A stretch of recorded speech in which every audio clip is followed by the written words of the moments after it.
Hai ma'am, ngasi video ano ba mga pudo na laksere. Kasi aina indoplan gi matang da kitang mayam da samlakwa haijage. Ngasi aikoina yum da indoplan thari bani haidana thari basi aigi motadi aina ngasai indoplan je pamjana thari ni oxygen marang kaina pi heduna aina thari ba snake plalo adai egonima oiro fat boy oiro adagidi yam laigre ai horen dum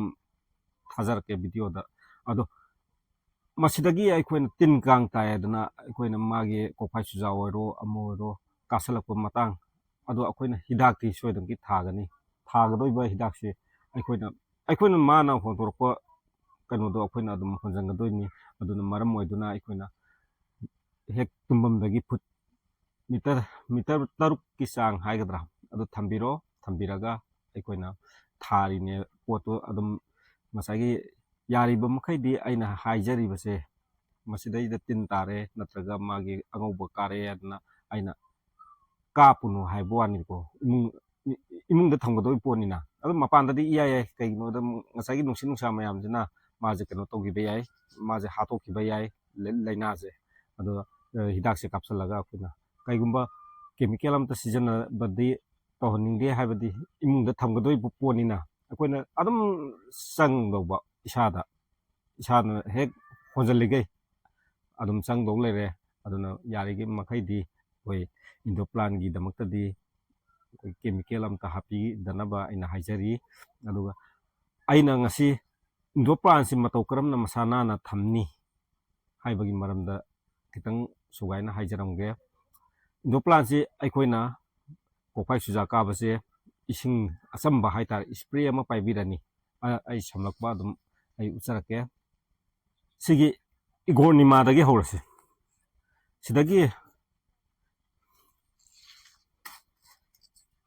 sidagi mana apatpase akoina kakthapirani kakthalaba matungda magi sidaida akoige isai tonda namjabanina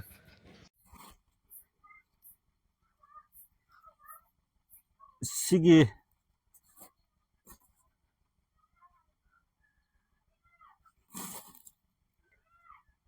karakta yauriba aikoige angauba kokpai suja haina khangnabasi lawthokadoni ko sidaida aikoina kaigumba chemical amta seasonarose aikoina imungda thamgado ponina hoi mapanda laigado boyagadi adum seasonasi ado masi aina kamai tawani habada ising asamba spray ama laibiro masilama aduga hoi batandi isana dum semjaro aijo isana semini ado spray jina si kapsalani si adum tabani ko tabaje nungsa da hore naktang hobiro sit thokrani sit thobu mutung si laijare asamba isingni kaimta yaute masida aina kapsari baje do maje masa na thamji oxygen marang kaina piye bdo koigi je oiro amma oiro snake plant oiro koina sengna samthokpiraga masa na thambiraba ado sidaida aina kapsin jari baje masagi phattaba upun waifun mayam pakpado mangonda ju anamba launa reini kopai sujaje aduna aina sigi kenoje manaje saina taithoni taithopiraga sigi fi amon banatraga akoigi lasingumna taithoba adui matungda koi masaje lakte langna thamba ji mathau tai si taithoga koina ngasagi loliba samna do ingdaraba matung manaje da dum saina lupaga ma ai hujikpudi ai yaujadre ko kona ai video muk semake aduda ai ucharake sigi manaje loi taithoga si taithoba matungda ngahaktang maning jo dum saina paibiraga sigi maning je loi nan ba yai ko saina paibiraga dai mathaki jo dum saina dum singbiro punam ta jo tawje tawje ado saina tawbiraga matungda akoigi hayeng samana do aigi hayeng amu video mathang semakwa kanda ai ucharake samana gi do ado ai ꯍꯧꯖꯤꯛꯀꯤꯗꯤ ꯍꯥꯏꯖꯔꯝꯃꯒꯦ ꯆꯥ ꯃꯅꯥꯁꯦ ꯐꯖꯅ ꯕꯣꯡ ꯁꯧꯒꯩ ꯅꯪꯂꯞꯅ ꯇꯧꯔꯣ ꯑꯗꯨꯒ ꯇꯧꯔꯒ ꯑꯩꯈꯣꯏꯒꯤ ꯄꯥꯇ꯭ꯔ ꯑꯃꯗ ꯍꯩꯗꯣꯛꯑꯒ ꯏꯪꯍꯜꯂꯒ ꯊꯝꯃꯣ ꯏꯪꯍꯜꯂꯒ ꯊꯝꯃ ꯃꯇꯨꯡꯗ ꯑꯩꯈꯣꯏꯒꯤ ꯂꯁꯤꯡꯁꯤꯅ ꯂꯨꯞꯄꯒ ꯁꯤꯒꯤ ꯃꯅꯥꯁꯦ ꯁꯥꯏ ꯁꯨꯝ ꯅꯥꯟꯕ ꯍꯧꯖꯤꯛꯀꯤ ꯑꯗꯨꯃꯥꯏꯅ ꯇꯩꯊꯣꯛꯄꯒꯤ ꯇꯥꯏꯞꯇ ꯑꯗꯨꯒ ꯑꯩꯅ ꯑꯃꯣꯟꯕ ꯇꯧꯔꯤꯕꯁꯤ ꯃꯅꯥꯁꯦ ꯑꯩꯈꯣꯏꯒꯤ ꯈ꯭ꯔꯦꯡ ꯈ꯭ꯔꯦꯡ ꯂꯥꯎꯕ ꯑꯣꯏꯔꯗꯤ ꯃꯅꯥꯁꯤ ꯀꯩꯅꯣ ꯇꯧꯈꯤꯕ ꯌꯥꯏꯀꯣ ꯑꯗꯨꯅ ꯑꯩꯈꯣꯏꯒꯤ ꯃꯥꯒꯤ ꯗꯥꯛꯐꯝ ꯇꯥꯔꯒ ꯃꯥꯒꯤ ꯈꯥꯝꯇꯦꯛꯄ ꯌꯥꯏ ꯅꯠꯇ꯭ꯔꯒ ꯁꯤꯕ ꯌꯥꯏ ꯄꯥꯝꯕꯤꯁꯦ ꯑꯗꯨꯒꯤꯗꯃꯛꯇꯅꯤꯀꯣ ꯑꯗꯣ ꯃꯌꯥꯝ